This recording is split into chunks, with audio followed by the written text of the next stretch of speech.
Bugünkü zapravka etganimizda hali 36 km yurib turibdi. Svetim turibdi, saman turibdi. Natija mana emas. Yaxshi. Assalomu alaykum. Kecha haftalar hammaga. Yana 2 chiziq bilan 2 svet bilan 150 km yurib turibdi faqat. Yurib boraverasizlar, xudo xolasa. Yana shu 350 gacha borsa normalniy zo'r.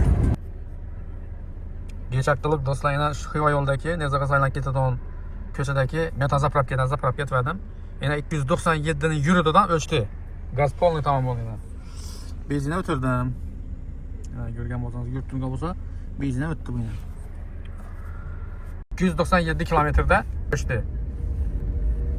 Endi yana xudo xolasa soatga ketadigan yo'ldagi metan zapravka bilan Xayrovatdagi metan zapravka qoldi. Shu ikkisini ham sinab ko'rsak, kommentariya yozib ketinglar, qaysi bir zapravkani test etib ko'ramiz.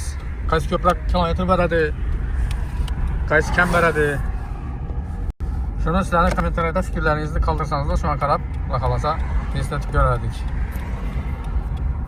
Assalomu alaykum aziz do'stlar, hurmatli obunachilar. Yana Xiva yo'ldagi Nezaga tarafga ketadigan metan zapravkadan salvadim. Boyagida o'chirib turib, bundan oldingi videoni ko'rsangizlar tushunasizlar. 297 km yurdi.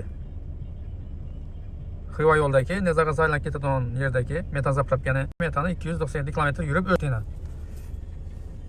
Hozir yana benzinda gatirman. Haydadim benzinda. Endi biz boshqa zapravkaman. Shu kommentariyada qoldiringlar, Qo'shko'pirda yana qaysi bir metan zapravkani test etib ko'ramiz. Endi hozir Shavot yo'ldagi bor, keyin Xayrovat qishloqdagi bor. Shu ikkisidan birini yana Zekashni bo'yinidagi zapravka bor. Toza bozorni do'risindagi emas, undan keyingisi o'ng tarafda Zekashni bo'yinidagisi bor, Qo'shko'pirda. Shu uchisidan qaysi birini test etib ko'rishimizni xudo xolasa do'stlar sizlar kommentariya yozib qoldiringlar, shunga qarab bosamiz. Bu videoga esa like bosib, obuna bo'lib, do'stlaringizga yuborib, barcha haydovchi taksistlarimizga, do'stlarimizga yuborib qo'yish yodlaringizdan chiqarmasin. Rahmat.